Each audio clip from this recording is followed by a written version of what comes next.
Le peuple doit se mobiliser. Tout le monde se préparer pour confronter l'ennemi. Dans chaque village, les gens doivent prendre les armes, même les armes traditionnelles. Les flèches, les lances et autre chose. L'essentiel est d'écraser l'ennemi parce que sinon on va devenir l'esclave de ce petit messier de Hutu, de Tutsi plutôt. C'est donc paix et de justice, l'avancée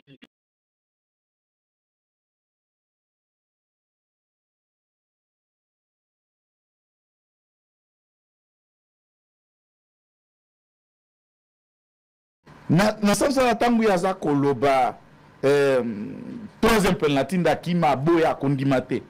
Ça veut dire andima qui premier penalty, en deuxième penalty et premier penalty égale un mandat, deuxième penalty égale un mandat, c'est le troisième qui est refusé. Donc à un niveau, il faut tous à la capé honnête, net nga ninga na zaboy. Naza na poste té. Naza na poste lobby. Pour notre combat, qui voit la table, fongoler la biso. T'as fongoler la biso parenthèse, on a aussi déjà demande indirecte. Fongoler la ma solo ça le gouvernement là tout. Fongoler la biso parenthèse. Avant tout le mois, t'es na lobby parenthèse. Na lobby tante parenthèse kaka. Ce qui lelo na landine de Konanga parti, na landine maître Mouza. Je ne me retrouve pas. Je ne sais pas ici ba plaider, ba plaider pour na Kabila. Ou encore, mais ce n'est pas aussi étonnant puisque Maître Mouza représente le CID. Et le CID, parmi Batoyo, Kabila les a déjà consultés. Les images ont fuité, c'est d'ailleurs, je suppose, c'est la première rencontre à Kabila à l'étranger avec un leader politique na Congo, c'est Martin Fayoul. Il y a des choses qui se sont dites à secret, Martin Fayoul qui est Maître Mouza, c'est normal qu'il prenne défense à Kabila. Ndeko parti aza président ya mouvement nae mazali proche na Katumbi. L'un aussi ya mutu consulté par Kabila. C'est normal que nous puissions constater d'analyse autozako ça puisqu'il y a des instructions politiques notamment ezoko le kabati soko le kitala boetala tout cela qui na le muntu makambo eza boy. Non, ezo surprendre Congolais de ceux qui se sont du politique eza ya butu eza ya boy. Quand tu parles ya butu ça dit les coulisses non le monanaka na yesu abatu. Mandeko, si je vous dis que tout ce que Kabila fait, c'est le sang qui appelle le sang. Je vais vous dire, tout Rwandais d'origine, je ne parle pas de Kabila, je parle de Rwandais. Tout Rwandais, même s'il est Hutu, même s'il est Tutsi, quand il s'agit de sang d'un autre Rwandais, la première réaction, et c'est ça leur le pacte même, c'est dit ça, il faut un pacte pour solidarité prêtée, il vient d'abord au rescousse d'un autre Rwandais, peu importe le tort que celui-là a. Si vous regardez les différentes interventions de Kabila le 2, qui viennent tout justement pendant que le Rwanda a asphyxié, n'est qu'une partie à défense pour essayer de dédouaner le Rwanda, de pousser la communauté internationale, de considérer ce qui se passe au Congo une affaire congolaise, et s'il y a lié, de sanctionner aussi la République démocratique du Congo, tout en tenant le deux poids deux mesures pour créer équilibre pour comprendre. Dans cette théorie. Dans cette discussion, on parle grand politique, tout ce que même l'autre l'a estimé. Vous êtes un président honoraire d'un État. Image au la émission, on a un discours, on a signé accord, on a un 23, Basolana Kagamba, Banda Kobo, il a traité. C'est lui-même appelé l'M23 le groupe terroriste. C'est le premier. Yakobenga. Et Kabundu dit, Ayebi, Ndeloko Kangi Tshisekedi peut Tshisekedi Aza Kobenga, groupe terroriste, et le mot terroriste, ça lui empêche d'avancer. Bon, et ça faute Nangaïte. Mutu na mutu, Yamboakoya na politique, et Bele Bazwa qui occasion, Yakoye ko l'avant. Bamsoupe Bazwa occasion anate, s'il te plaît, c'est une analyse. S'il ne peut pas comprendre le mot terrorisme, na définition na yango ya sika, na la loi portant sur le statut de la lutte contre le terrorisme, je me dis, il y a un problème, bah, professeur, aidez vos étudiants quand même. Ça fait la honte d'un professeur quand votre étudiant s'exprime à la place publique, m'a évité que le terrorisme n'est pas une nationalité, le terrorisme n'est pas une identité, mais c'est un comportement affiché par un individu ou un groupe d'individus qui peut être qualifié de terrorisme. C'est le comportement du M23. Est-ce que le M23, tous exemple à Souka, pour qualifier de terrorisme, Bobengi Batuna meeting. Ba image exacte, tout le monde a un meeting, Batubaye. Bayembeli bino bayo qui peut vous contraindre. Si Malamou pendant vous fongoli ba grenade, vous les explosez. Alors, Boy Bissangaï, ce comportement dans la ville à Bukavu. Au regard, il y a un terrorisme qui combattant Osama Ben Laden, Bakobenga Ngondengeni. Si ce Kaboundé est le seul de ne pas comprendre ces mots, où est la faute de Tshisekedi? Est-ce que c'est Tshisekedi qui va lui expliquer les mots difficiles en français que lui ne comprend pas? Oh! Lorsque Kabound parle du peuple à l'Est abandonné na triste sort naïe, alors qu'il semble être un acteur politique, je ne l'oblige pas. Nous, ça nous touche directement.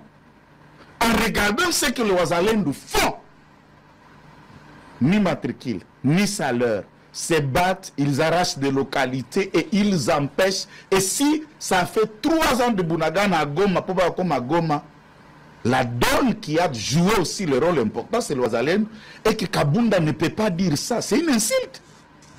C'est une insulte à cette France de la jeunesse qui tombe, qui se meurt pour défendre la patrie et qui dit qu'ils sont sans défense. Oui, ils se défendent. C'est pourquoi Benga Bango force d'auto-défense.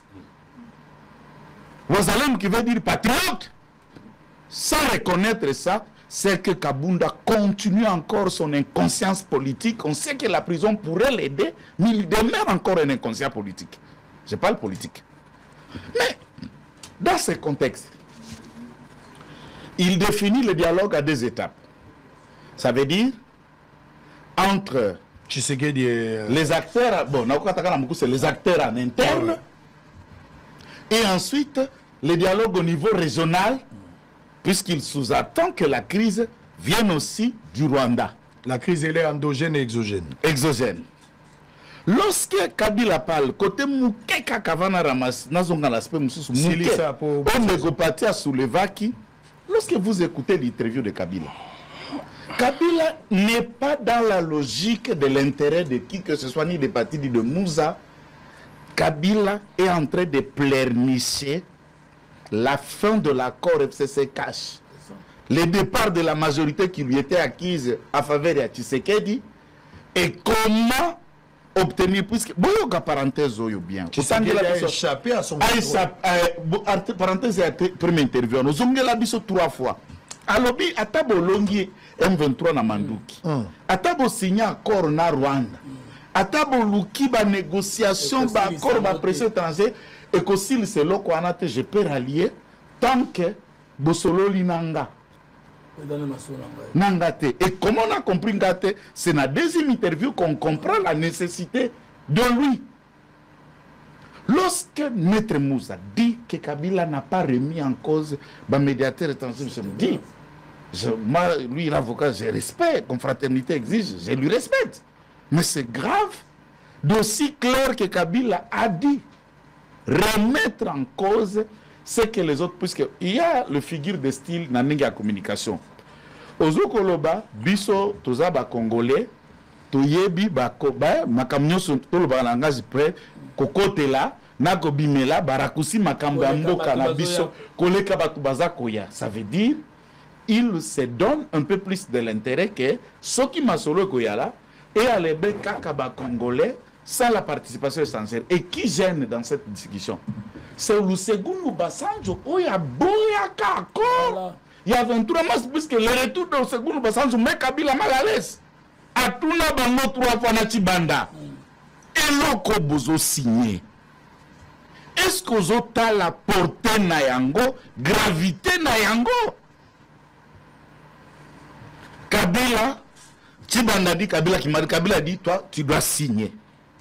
Lorsqu'il congolise les actions bien 23 aspirations, Kagame vous dit, si mon armée est là, il y a 3 raisons. Puisque Bazo Sala na FDLR Kuna, puisque Bazo Konyoko la population congolaise d'origine rwandaise, au Bazali Nakati, départ, il y a des troupes étrangères. J'ai insisté, je le répète. Dans tous les minutes, troupes étrangères. Allez-y. Il faut répondre. Si, il faut répondre à la question. Moi, je réitère, je l'ai dit, de ce côté, même Maître Moussa l'a dit, Eloko Babengi M23.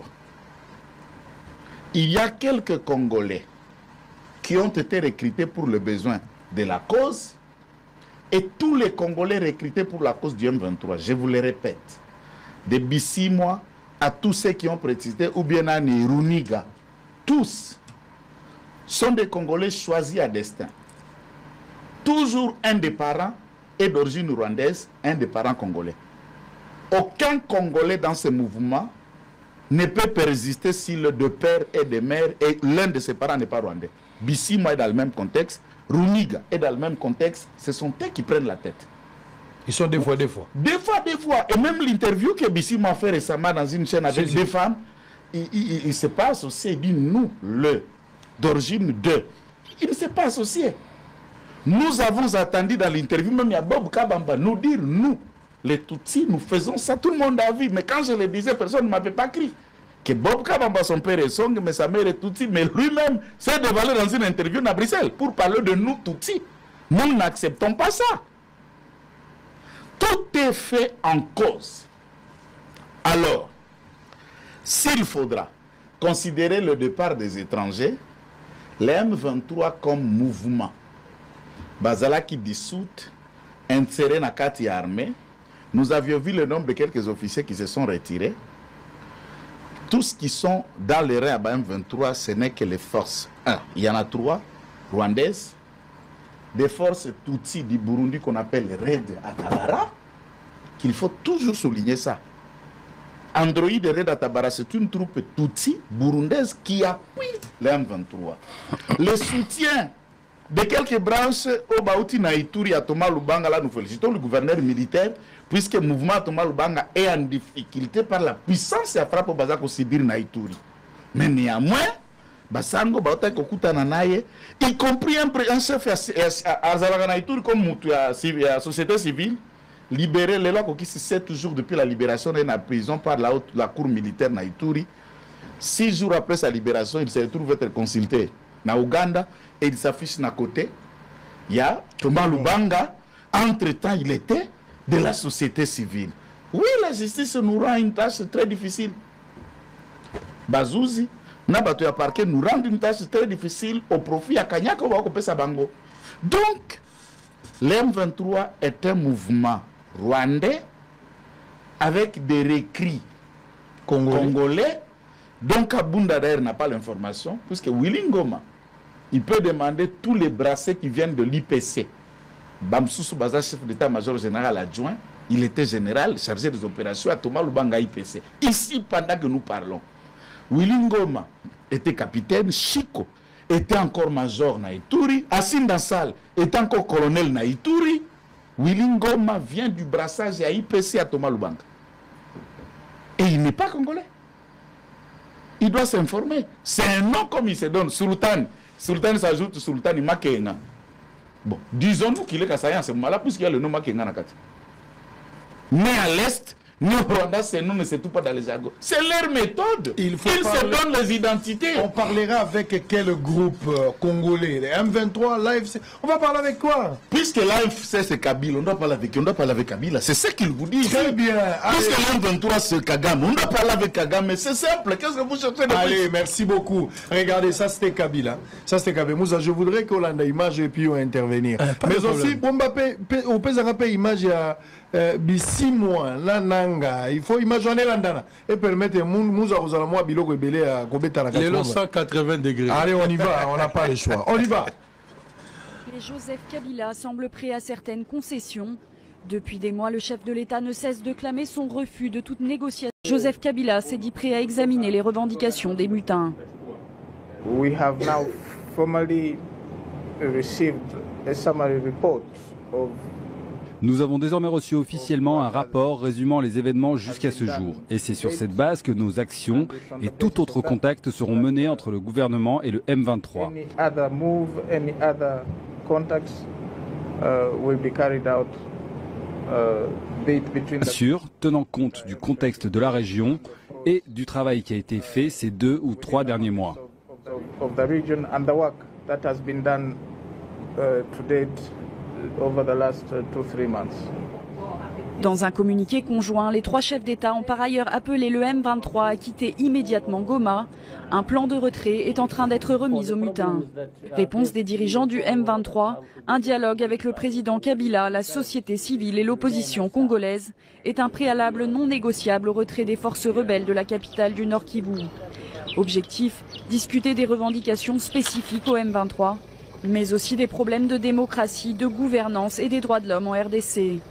Le président du M23, Jean-Marie Runiga Luguerero, est parti jeudi à Kampala pour discuter en amont avec le chef de l'État ougandais Yoweri Museveni.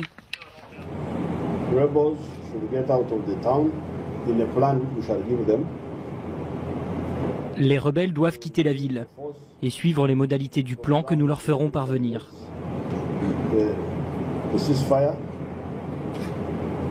Il y aura une force pour contrôler que personne ne viole le cessez-le-feu et le gouvernement de la RDC travaillera 24 heures sur 24 pour répondre aux problèmes des rebelles. Restera un et indivisible.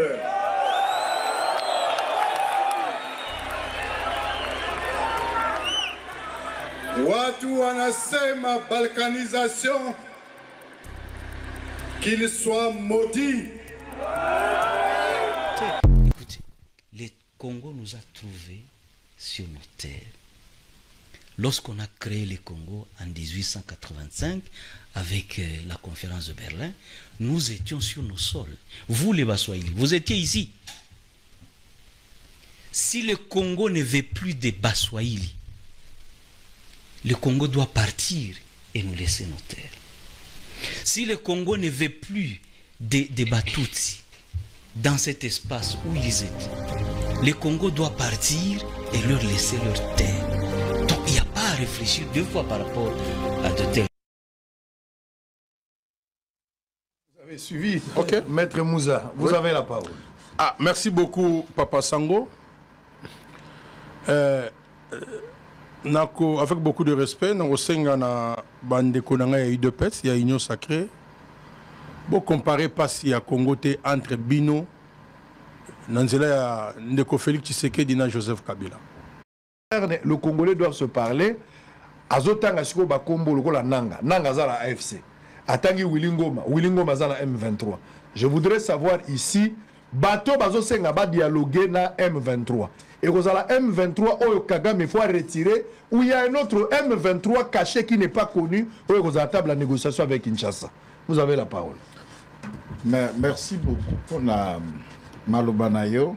En tout cas, je vous remercie de nous avoir associés, nous donner cette occasion à réfléchir très haut. Bon, ici, c'est ça aussi, irresponsabilité, inconscience, il y a des apprentis politiques congolais. Honnêtement, ce qui Tolingi doit apprécier, je suis à Tshisekedi. Mauvaise ou bonne gouvernance, dans l'idée, hein? Mauvaise ou bonne gouvernance. Est-ce que l'interview, tout à l'heure ici, Aza en dehors de la gestion, Aza dedans. Est-il a été élu député pour ça là quelques mois dans Makala. Alors, qui est élu député n'a parti ni. A commis premier vice-président dans le régime, ni 2 fois d'ailleurs. Ntango aliboso babengana qui est tango mi balé to ekoede azongi lisusu. L'opulence et la situation sociale et économique qu'il vit, il tire ça dans le régime ni. Bon, si ce n'est pas le régime, à part la politique, na Moussala Mogosala Kaye, tout ce qu'il est, tout ce qu'il représente, Abana Kosala Nini en dehors, il y a politique. Et dans quel régime il a tout obtenu? En l'entendant parler, c'est comme si Eza Fayoulou, j'ai dit Fayoulou, dans quel contexte? Oyo a géré la binote, Botanda qui est le beau quoi, yété, et qui analyse froidement la gestion de bino en distance. C'est ça que je suis en train d'attendre dans Kabound. Mais ça, c'est l'inconscience. Stand up for science, debout pour les sciences, c'est le mot.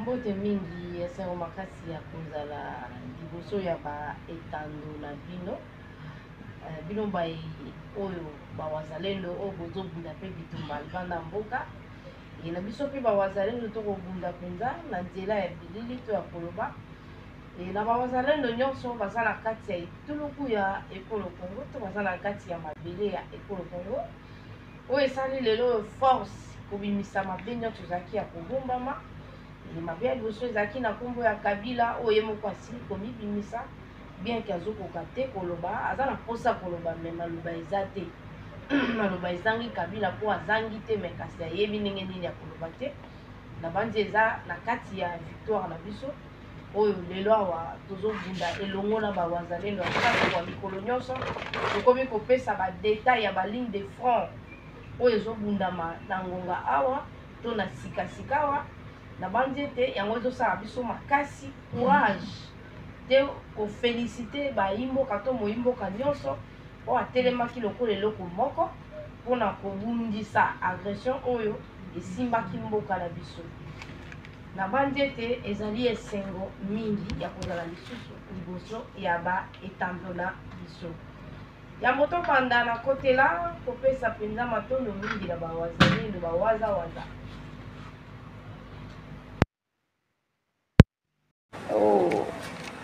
kopesa matondo mingi na bawazalendo oyo bazwi engagement to bazwi mokumba ya kobundela ekolo kobundela mboka kotala bandelu ya ekolo Congo na bandi ete eza esengo mpe lolendo ya biso balobaka fier na lopoto esengo makasi ya kotala bilombe mobali oyo bazali mpenza na kati ya front kosala bitumba na armée rwandaise oyo ezwaka mpenza bangonga ya kopesa mateya comme il faut na kati ya armée na bango na bandi ete tokosenga na bino bandeko partage to partager to commenter to liker pamba te eza awa nde kopesa basango ya ekolo Congo koluka lolenge nini ya kobima na kati ya bitumba oyo na bandi ete moto nyonso asi ayebi nani aza na nsima ya bitumba oyo na kati ya opposition na biso toyebi te toza na kati ya malédiction ya ekolo Congo to eza nini pamba te ole opposition ya solo esunga mboka po ete pouvoir ezonga na bakongolais me kotala opposition esi esangani na banguna mpona makambo etali misolo na bandi ete eza deja suka ya bitumba awa na esika oyo tokomeli eza mpenza suka e bawazalendo bapesi biso mposa koyaka mikolo nyonso to kolukaka bango kotunaka bango nini mpenza ezoleka bosalaki nini lelo lelo ezalaki nini Kinshasa erepondaki quelques lignes ya bawazalendo mpona kopesa bango ba munition na babiloko esengeli mingi oyo eza pembeni ya Minembwe ezalaki nécessaire ya kopesa mwa lombango pembeni ya Minembwe pamba te Minembwe eza parti moko eza vraiment sensible to ezaka menacé na kati ya mabele wana na bandi ete bawazalendo bazanga mokuna bazwaki ya bango oyo bango basingaki mpona kosala affrontement to kofongola baligne esiko bango bafongoli bosenga ezali lisusu ya Kinshasa emeka koravita ye bato oyo baza na Uvira oyo basalaki oyo bakotaka na Bukavu kobima à chaque fois esengeli kopesa bango mpo kuna nde tokokende mpenza na facilité pamba te makambo ya kitoko se bandi benga voisin partager émission commenter liker eza elonga na biso esengo na biso pamba te mbele epesamaki mpona ba M23 babima na kati ya solo na biso sans condition basaki mwa motu makasi ya kofanda na kati ya mabele na biso na motu makasi sika wana koloba na bino bango moko bakomi kokima nalobaki awa kotala nanga kotala na ndenge bakimi mbangu basi bameli pema bakomi na suka epuis lokola deja oyo ezalaki lokola source tokangaki tolandaki bitumba mpona kokende kokanga ekomi problème et lelo nakoravitaye bato na bango affrontement esalami na baline ebele mokolo ya lelo na mbala moko parce que lokwa wazalendo deja esi ezwaki yayo bakoki tosi tomesani kotia M23 na kati ya embuscade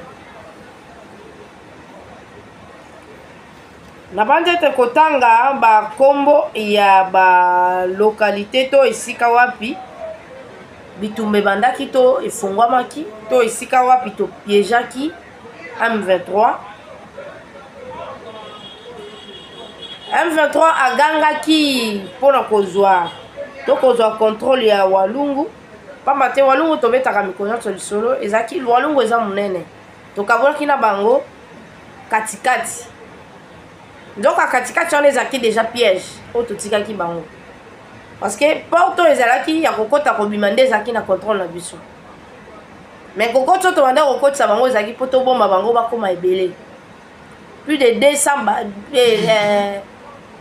2 bataillons armée rwandaise bakufi na kati ya sol na biso na kati ya piège na biso armée rwandaise egangaki mpona kokanga Walungu balobi baza bametre bakangi Walungu bakangi Mwenga Tubimbi Walungu centre Wadubwe Kilungu Tuwe Kalama na Mwenga epai wapi M23 siasiaki yaye misisa mpona koencercler wazalendo parce que eloko ezopose problème to ezozangisa wa makasi eza bato bakangaki bato bakangi Walungu bato bakangi Uvira et bango bayaki na likanisi ya koencercler bango or bango nde basi bakotaki na kati ya piège oyo esengeli kosepela na ba force auto défense na biso na Sud Kivu eza lokola lifelo ya M23 Sud Kivu rende kozela babi bayebisi nanga osala lolendo aya na Sud Kivu asentir moto bokolimbisa mwa ndambo pamba te ndire mwa kosu mwa ndambo voi kobima lokwa kokauka me tokoloba kaka lokola toza na esengo makasi ya kozalaka liboso na bino mpona kopesaka basango kosalaka analyse liboso na bino koyebisaka bino nini mpenza esengeli na biso ya kosala koyebisaka bino ba bonne nouvelle lokola ya ngonga oyo pamba te objectif na biso esi ekoki objectif na biso ezalaki ya kosala accord na bakolo M23 base na bango ezalaka États-Unis Tshisekedi bakozela ye mpenza lokola roi kuna kosigne sikoyo na bango nde baya officiellement kosala baentreprise na bango awa lelo oyo ezokamusa biso te neti nge ezokamusanga te Kabila ye moko azangi na bato bakolobela ye azokoka koloba anglais te akoka koloba français te mais azoloba biloko azoloba wana esengeli bainterprete yango mpo bato bayoka président de la république Kabila asali 18 ans ayebi lingala te français ayebi te anglais ayebi te mais azolinga sikoyo kozonga na kati ya course na kati ya système mpo pose esilaki ye te niveau akomelaki nde pose eyaki makasi ya kozala to ya kotikala mokonzi namoni Kabila kokende ye moko te akokende ebele Kabila asali mabe ebele ayibi ebele mais azwi mwa bamiete ya mike atie barepresentant na bango bato bakorepresente awa barepresentant na ye awa na Congo po ete basambelaka na nkombo na ye ekokamusa bino bokomona baopoza bokasi neti babunda mpo na Congo or babandaka kobunda mpo na baposition na bango lelo Kabila réussir koconvaincre baopoza ebele ya kondima M23 tosolola na bango bon eza esengo ya komona niveau na bango nyonso baoloba makambo mibale ya kokesenga. Kabila sengi barme ya bapaya to bamampinga ya bapaya babima na solo na biso. Kabila nda sengi abi nyonso ebima solution ezepa na ye. Ezaka bapoza misusu balobi ke bazosepela te na attitude ya Rwanda akoti na RDC esengeli na ye abimisa armée na ye na kati ya sol na biso. Mais baye kozonga lisusu na deuxième phase mpona koloba na biso ke baza na bosenga opposition baza na bosenga ya dialogue, bazoko insister M23 zala na kati ya dialogue. Ko kaka bango mbale bakaka bango wana bayebi eloko bakoloba te wana opposition. Bon, ezaka kaka mpona population mpe atia yango mpenza kate mpo motu nyonso lelo amakanisi mayele na ye eza na Kivu, eza na Goma, eza epai wapi Kongo eza menacé. Motu nyonso lelo tosangani lokwa eloko moko. Nakuta lelo naoki esengo parce que namoni patriotisme oyo esi ekoti epai ya bato ebele. Bato mosusu balobi biso tovotaki na biso mpe Tshisekedi te, mwa mibale mwa misato bavotaki Tshisekedi te, mais bakoma osepela na Tshisekedi. Donc batali démarche na combat eza nécessaire mpona bakongolais. Et lelo mutu nyonso atie na mutu na yebi ke tozobunda na barwandais. Mais soki congolais moko soi-disant aza opposant ya Congo aosenga to négocier to dialogue na ba M23, après soki tosilisi kosolola na ba M23 tokoya kosala gouvernement to tokoya kosala négociation entre biso na biso ba congolais. Vous n'évitez biloko place ala balingi ba chaque piège nini bon. Donc là système ya négociation tout de suite au supprimer qui au niveau tout de suite augmenter les aliko makasi. Monter en puissance ya ba wazalendo et ça qu'on négliger FARDC. Mais sauf que FARDC et ça la makasi ya kobunda. Mais bato ba pesa ka bango go ya kobunda. Baza sikoyo na kati ya poche ya Kabila to ya Kagame. Nezo sala problème na kati ya FARDC. Maintenant biso to tie mayele to makanisi na biso na ba wazalendo.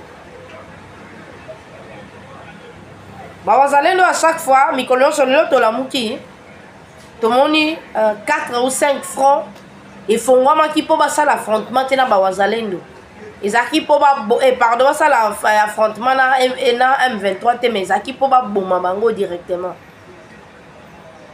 Na minute yo, Rwanda a vraiment affaibli non seulement la bas sanction sur le terrain au Kokalisu c'était parce que moral les a déjà bien été. Et puis na appui la communauté internationale ba komi na kati ya bulu yeke wazaki maître na bango Macron azali na liloba koloba les États-Unis te.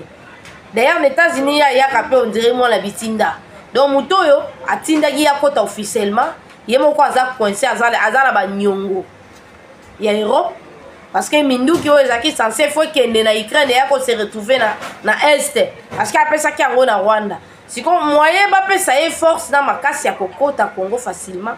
Ils ont les sous-soutés. Si on s'est retrouvé dans Lubero, presque 3 localités, Oyo M23, Abimi et Moko Zongi Rwanda. Tu évites ma munitions et sili, basu ordre na litoi, nous avons un téléphone. Tu es un miracle ni salama. Tu sais au kangai mon pépé, Oyo tikala kaka. Eza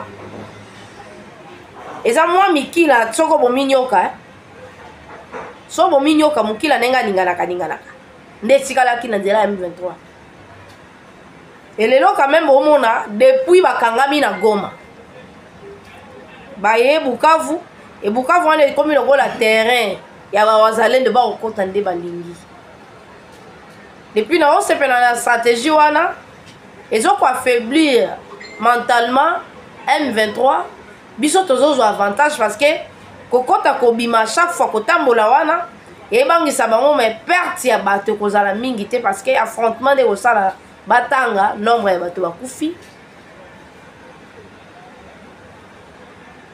ne yango eza likambo mais esengo ya komona bawazalendo ndambu ya groupe oyo eza kote ya Minembwe ezwi déjà ravitaillement nango. Maintenant etikali oyo eza côté ya Uvira eza na kati ya Uvira ezwa pe parce que bango ne barozala na capacité ya kokota Bukavu pona kosala pona koenfoncer jusque tina na Goma pamba te bazalendo balobi bayebi Goma bazalendo balobi bayebi Bukavu kitoko yango bakokota robima na minute M23 ebita kobanda wapa kosuka bato pe bakotuna mais maman Ange ndenge nini bazalendo bakokota tant bakokota bakobima wana M23 komona bango tengala bina ebite soki eloko neroleka place wana donc eza stratégie moko kitoko yambo to attaquer bango to lembisi bango na mpona olakisa bango ke to dominer bango sikota mo gouvernement zo tinda lisusu renfort pona ba wazalendo o bazana Uvira nde penza bakokende pona kozwa Bukavu kozongisa ngo epa ezwa maki yango la Kinshasa to kosenga kaka po eza na confusion ndeko moko abi mama Ange zo senga to moni ba ravitailler ba wazalendo baza ebele surtout na Sud Kivu baza donc baza ba wazalendo eza de Sud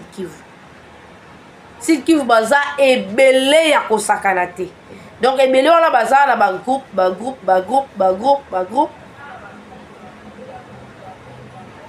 nde sikoyo ezosala ke ndambo base retrouvaki na Minembwe nde bango wana bazwaki ravitaillement oyo bakendaki kokota sikoyo na Walungu na Mwenga epai wapi totiaki ennemi to munguna na kati ya piège po bafandaki penza batie babase na bango bakomi mpe kosala badéclaration balinga mpe basala gouvernement mobimba kuna balinga basala gouvernement mobimba kuna mpona koluka kointimide to kosimpose koloba ke tozwi balokalité ebele mpona kati wana balokalité ezalaki ebele makasi oyo bango bazwaki mais totie bango na kati wana bato mpe bazalaki te babanda deja kofanda na bato basi bakima na village wana ntango toatake bango bato bakufi te eza kaka bango na bango bangwande nde bakufi sikoyo ekomi tour na biso bango batangaka nombre na bango bakokufaka me na butu mpona moyo batangaka te biso totangaki ndenge bato babomi bato na Goma bakoti na kati ya bandako bakoti porte par porte mpona kosala carnage oyo esalamaki e na Bukavu mpenza esimaki mpenza lisusu te mpo bakolo Bukavu baza bato pete te baza facile te mpona kolonga bango na bandi ezosala esengo makasi ya komona bilenge moko boye batelemisake batinda bango mpona kobundela mboka mpona kobundela ekolo na bandi lobilobi soki toye kokotisa bango na kati ya armée soki tokopesa armée yana kombo nini epuis na système oyo armée ezokendele bemba akei na baprovince akei na baterritoire ebele mpona kosala recrutement epuis likolo nango mpona koluka mpe baofficier oyo ya biso moko atambolaki na bauniversité mpona kosolola mpe na baétudiant oyo basengeli oyo to baza na bosenga kokota na kati ya armée po ete bango lobi bazala bagénéraux mpo bazala baofficier mais bavrai congolais na bandi ete mikolo tozokenda awa tokopesa armée na biso kombo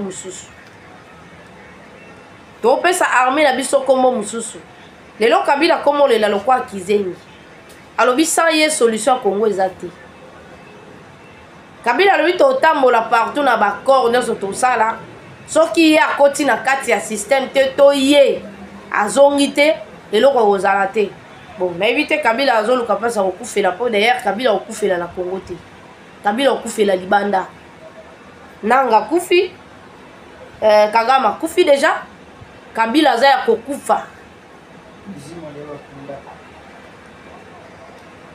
donc tozozela kaka bakunda na bango to lilita na bango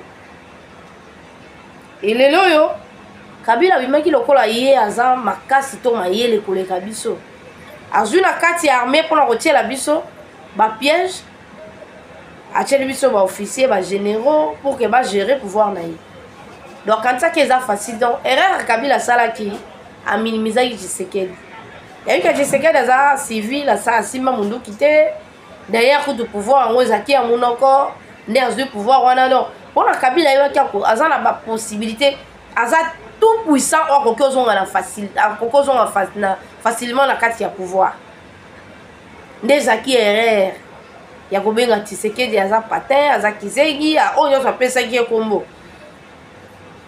ayebi te adagio balobaka moto asimbi mbeli batunaka mbula na ye te to moto asimbi munduki batunaka mbula na ye te Kabila lokwa asimaki munduki esengelaki kokende na ye na faso tokendelaki na ye kosenga ye pouvoir na biso na malebe bato bakufa te parce que Tshisekedi le père asa alobaki mokolo bango bakozwa pouvoir lisasi ebeta te dezalaki stratégie ya kobotola Kabila pouvoir na maboko alobi ye nde kolo pouvoir kasi yo kolo pouvoir ya kozongozwa lelo bakamere bakomi mal vi na kati ya Kinshasa to na kati ya Congo c'est parce que bakongolais bango nyonso batelemi mpona kobundela mboka na bango bango moko na bande eza esengo makasi ya komona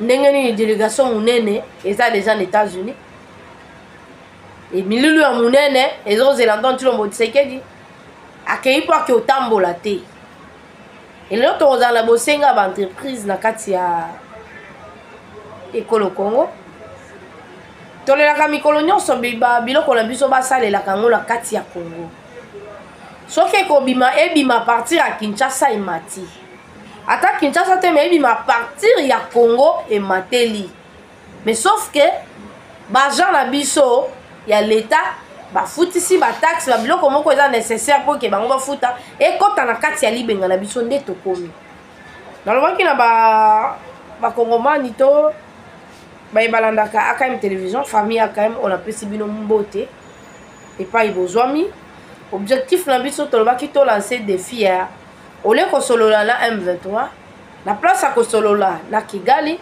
esengeli kosolola na Union européenne etoleki musika non seulement Union européenne tokei sikoti na États-Unis epai etindaka na Union européenne na Kigali mitindo mpona kosolola lolenge nini ya kosalela makambo yango na bandi kopesa longonya to makasi na bawaza et surtout on baza déjà prêt ya kokota Goma on baza prêt ya kozwa totalement Bukavu tozopesa bango bakitsa mitema et Kinshasa pe ya liboso bopesi ya minembo oui oyo kote ya Uvira bana bosenga nango mpo bakota Bukavu parce que Bukavu bakoma olekaleka kaka baoleka pamba M23 za te mais faut s'assurer que soki lelo front efongwami bakobunda ti atata mosu après 3 jours 4 jours bazaka na babiloko na bango oyo esalaka ke basili baministre baleki na M23 nani FARDC to wazalendo akoki te nani M23 aleki nzela esalaka soni yango tosengi na Kinshasa asunga biso Kinshasa meka koyede biso na mwa lombango mpona kokipe ba oyo baza na Walungu pardon oyo baza na Uvira et puis lokola tosi tobelelaki bagénéraux oyo bazalaki déjà na kati ya passoire to na kati ya couloir non seulement biso tobeleli et puis bango bayoki mais lelo tolobi basaki descente moko ya makasi lelo na lobi mikolo mibale ya société civile moko ya ba vrai congolais parce que eza na ba société civile mosusu oyo bakanga bamvula babimisi ye lelo bake koyamba ye pa Museveni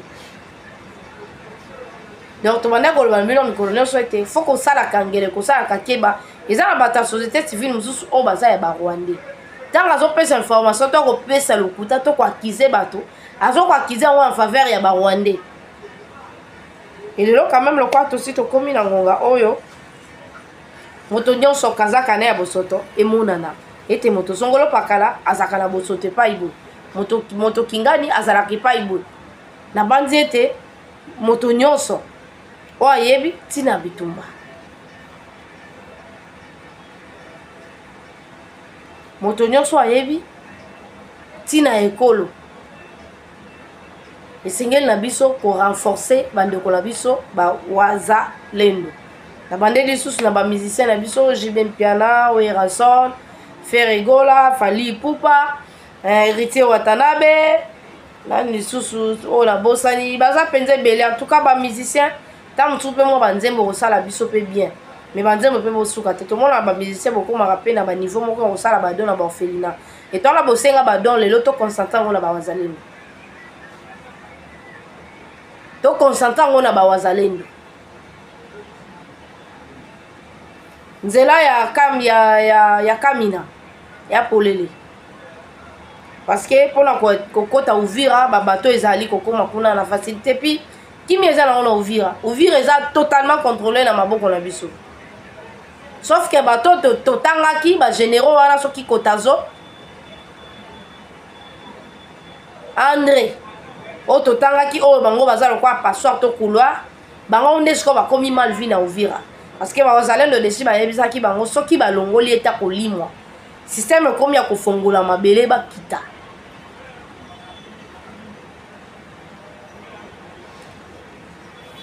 nabandi à chaque fois to mikolo nyonso tolobaka na bino te histoire to bitumba ya bakongomani to victoire na biso eza mpo na biso moko sauf que tokoki mpe kozanga bato bakoki kosoutenir biso te neti na minute oyo Afrique du Sud abimi moto ya liboso oyo aye kosoutenir biso ti sikoyo azobatela aéroport na biso na kati ya aéroport ya Goma eza na bamunition eza na babiloko ebele eza na bachar ebele nde créer conflit ya Kabila na président ya sud-africain Ramaphosa na Kabila baobendana na ndenge osakana te donc bitumba oyo tomoni banani bazalaki nsima nango e Jean-Pierre Bemba belelaki alobi Kabila aza nsima mobondo bato balobi ke Jean-Pierre Bemba aza anti Kabila vaut mieux kozala ta anti Kabila ke kozala hypocrite lelo badepute na ndamu ya bato ya gouvernement ya mama Judith Suminwa bareconnaître ke falaki basala sensibilisation oyo banda kala mais nga mpo na nga nazomona yango eza na hypocrisie parce que pourquoi bayebi ke Kabila oya lisusu te et puis niveau oyo diplomatie emati ekopesa lisusu nzela te na ba M23 bakoma Kinshasa to baconquérir ya bavillage oyo bango balingaki kozwa parce que mwana Museveni déjà bandaki koloba il fallait kopusa babar koleka place oyo bato bakataki Congo oyo ekoposa motema na bango soko ekoki nde balinga ebandima donc bango bakobela lokwa banzambe na biso elelo niveau oyo diplomatie oyo ebaluki bato ya gouvernement na biso nde bakomi siko kobima kozala sensibilisation mais na retard bango nyonso bande kobanga Kabila ezali kaka Eliezer Ntambwe e nani Jean-Pierre Bemba oyo bakobenga anti Kabila donc vaut mieux kozala anti Kabila ke kozala hypocrite ba hypocrite nyonso da toyebi bango eza soso ya kobomba te donc ola bitumba epesi biso force ya koloba na binemi face à face boye ya koyebisa bango so il s'agit ya kokende bakende ebele bayaka kotanga na campus mingi bayaka kotanga na campus bazalaka baprésident ya bamboka na bango bakorepresente baétudiant ya mboka na bango na kati ya Congo awa elelo batikala bakoma bakongolais bango nde bakoma kocréer baobstacle na kati ya ekolo Congo donc ezalaki piège déjà mpona kokotisa bango esengelaki bakota na banzela wana pour que baya kosimposer à chaque fois ntango tolobaka kosala ngela to kosala keba na babertin bisimwa baza barwandais te baza bakongolais bino bozala kaka soki bato baboyi Tshisekedi bino bokomisi bango barwandais mais bertin bisimwa andimi aza tuti nani andimisi ye epuis yena nanga mikolo bakoyokana te eza bakobendana nde place vie ya nanga ekomi na problème parce que nanga azalaki piégé bakanisaki azosala eloko moko ya mbango nde ba RCD Goma eyaki ekoti ebimi ezwi pouvoir elelo eza esu bongo te lelo congolais nyonso aconcentre bitumba oyo na bato bamandaki komona to kondima Tshisekedi te bango nyonso bakomi na nsima Tshisekedi parce que Tshisekedi nafongoli front occupation ya Congo ebandi lelo te mpo bakangi Goma occupation ya Congo ebanda kala depuis Kabila banda kosala bakor na bango nazo regrette na bapoliticien minene oyo totiaki ntango mosusu motema oyo bayebi valeur ya lite elelo bakomi kolinga kosoutenir M23 ke tosolola na M23 oyo eza armée moko ya baugandais na barwandais tosololi na bango tokaboli partage tokaboli bomengo oyo ya biso bakongolais na barwandais bon lokola ba politicien ba le kaka population na makasi te to baki to zala bango tina suka bango nde fo balemba biso to lemba bango te to kena bango malembe kande to sali nanga na Goma tina Bukavu batikali wana bakomi bikeko bango na place à okende te place à ozonga te parce que niveau ya combat imati ko kan to kangino porte likolo to tiki bango lokwa mupepe batelemi na espace sikoyo Kagame akobenga nani akondima ye na bato bamboko ezaki na banyongwa Kagame akosenga baoboyo pesa parce que Kagame to Rwanda evivaka na badon une grande partie ya mbongo na bango eutaka na badon kokabela bakabela ka bango elelo mbango nyonso na mbala moko babalukeli epi chaque jour mboka na mboka oyo esapesaki sanction na Rwanda te ezolandisama kaka donc ti bakokoka nombre oyo bazalaka na Union Européenne e bango bazalaki parmi bato oyo batindaki ye na kati ya libulu elelo ase retrouve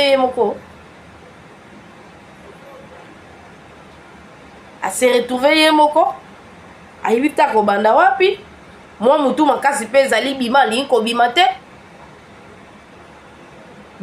kobima te akanisi kaka mosusu je kochange le contraire ezosala ye ezobimisa ye ridicule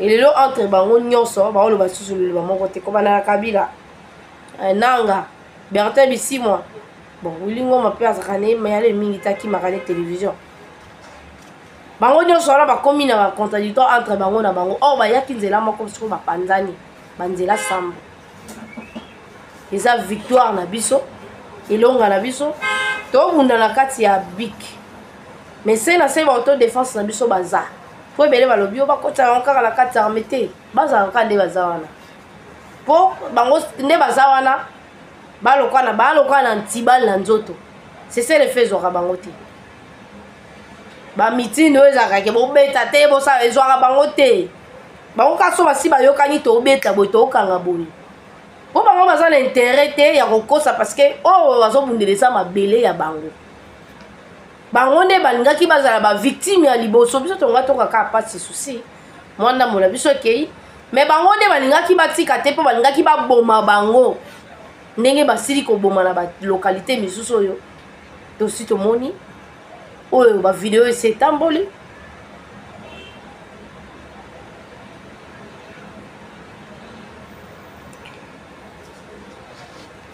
na bandi bandeko mwa moke tozalaki nango mpo akobetela bino ya koyebisa bino évolution ya bafront ndenge nini ebandaki kobundama ezalaki nini eutaki wapi nde ezalaki esengo na biso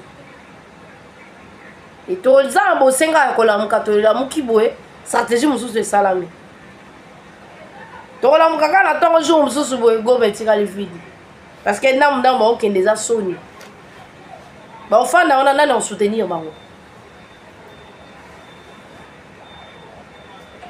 soutien eza te baza abandonné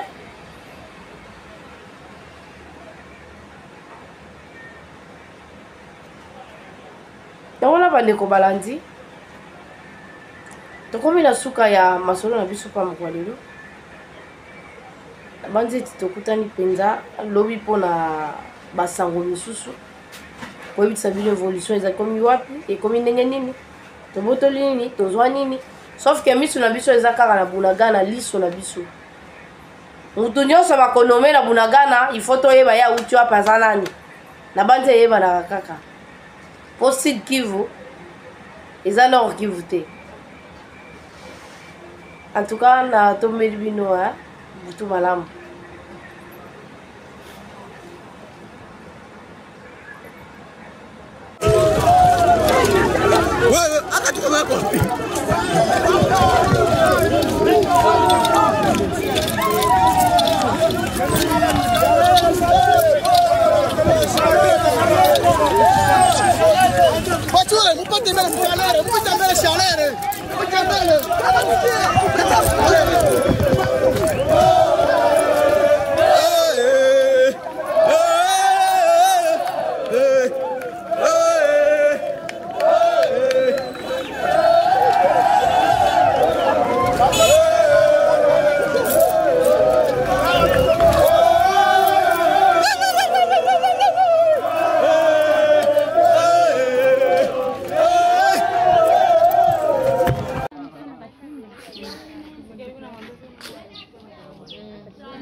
Utarudia baba.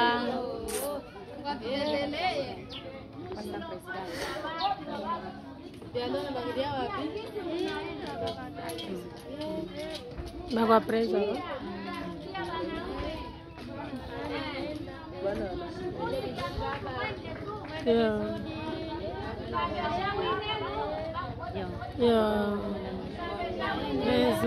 Wamitangudie.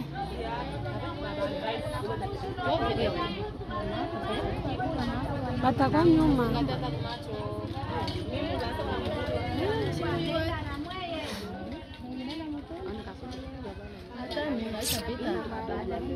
Presidente anapita hapa kwa mteni.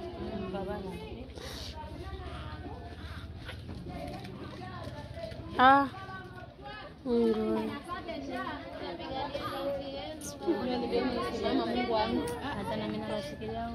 Gran. Unarudia?